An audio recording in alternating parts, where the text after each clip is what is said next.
हे स्वर की देवी माँ, वाणी में मधुरता दो। हैप्पी सरस्वती पूजा, शुभ सरस्वती पूजा। माँ सरस्वती की कृपा से हम सभी को हमारी वाणी मिली है। वाणी जैसे हमारी आवाज़। तो कुछ ऐसे प्रोफेशंस हैं जो पूरी तरह से अपनी आवाज़ पे ही डिपेंडेंट रहते हैं अपनी इनकम के लिए, जिनको हम बोल सकते हैं प्रोफेशनल वॉइस यूज़र्स, जैसे कि lawyers, singers, actors, voice over artist, teachers, साथ के साथ हम जैसे स्पीच थेरेपिस्ट। उससे नीचे अगर हम जाए तो कह सकते हैं जो लोग शॉपकीपर्स होते हैं, जो हॉकर्स होते हैं, जो अपनी सब्जियां बेचते हैं या कुछ चीज़ें बेचते हैं, वो लोग भी voice over professional voice users हैं। और last but not the least, एक बच्चे की माँ, बच्चे के पेरेंट्स, वो भी एक तरह से अपनी वॉइस को हमेशा यूज़ कर रहे हैं अपने बच्चे को अच्छा करने, बच्चे की लाइफ को अच्छा करने के लिए। तो हम लोग इस वीडियो में जो बात करने वाले हैं वो देख रहे हैं कि कुछ ऐसे लोग होते हैं प्रोफेशनल वॉइस यूज़र्स, या फिर ऐसे ही लोग जिन लोगों को बहुत ज़्यादा अपनी आवाज़ को इस्तेमाल करना पड़ता है, जिसके कारण एक टाइम ऐसा आता है जब उनकी आवाज़ टूटने लगती है, भारी भारी लगती है। एक टाइम होता है जब आवाज़ निकल ही नहीं रही होती है, गले में दर्द रहता है, आवाज़ में बदलाव आता है।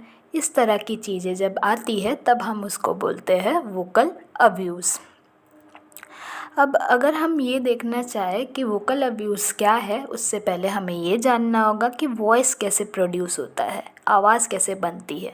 आवाज़ बनने के लिए सबसे इम्पॉर्टेंट पार्ट जो है, जिसको बोलते हैं वोकल फोल्ड्स। हमारे 2 वोकल फोल्ड्स होते हैं वॉइस बॉक्स में, लैरिंग्स में, जो एक रेस्पिरेशन या फिर ब्रीदिंग के कोऑर्डिनेशन से वाइब्रेट करते हैं और उसके साथ साथ हमारी आवाज़ निकलती है।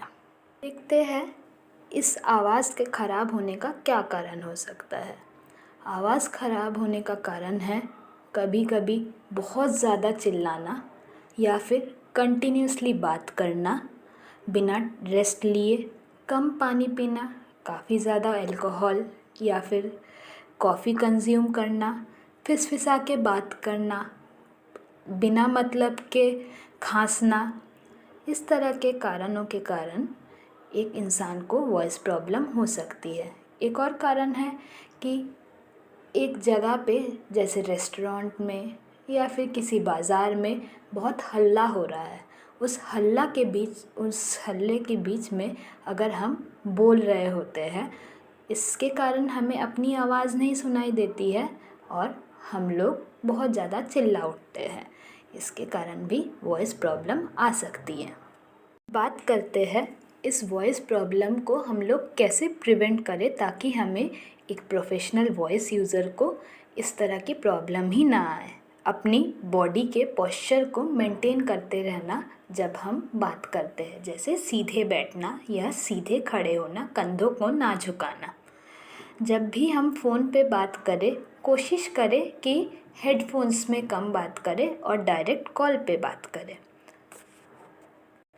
एक पर्टिकुलर इंटरवल ऑफ टाइम के बाद पानी पीते रहना, साथ के साथ रेस्ट भी लेना। कंटिन्यूसली नहीं बात करना, कम से कम 3 से 4 लीटर पानी पीना। गला ख़राब हो तो थोड़ा बहुत स्टीम भी ले सकते हैं।